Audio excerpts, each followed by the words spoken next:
چشامو باز کردم یادم رفت خوابم من، شایدم تازه به خواب رفتم یا شایدم از خواب برگشتم.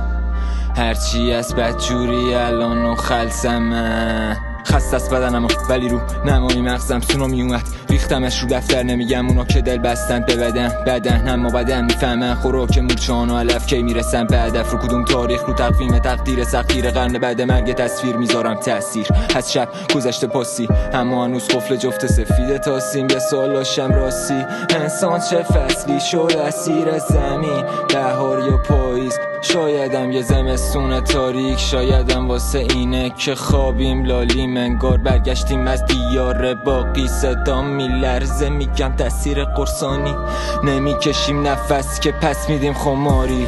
ما کی کجاییم وقتی اسیر خاکیم؟ باز بابا داستان داریم که مغزامونو میبرد در جایی، آخه مغزامون خاکستری بود.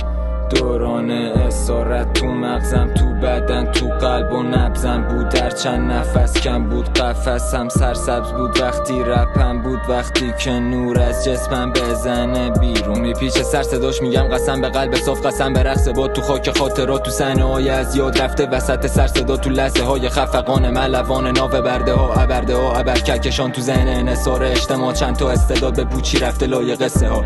یه رو وقتی در بیامد دوران اسارت، رو پاورقی خاطراتم می نویسم چه زود از دنیا رفت ولی حرفات جاودانه است. شاید وقتی در بیامد دوران اسارت یه صحنه هایی بیاد یادم که مربوطه به روح پاکم، هرچند سایه افتاده رو کالبد پوچه بدنه الانم. شاید بگی تو تنهاییام رد دادم ولی بذار بهت بگم هر انسانی پشتش یه دنیا افسانه است. منم یه بادک که تنها که تا ابرا رفت، واسه پرواز شوق دارم وقتی بغض دارم.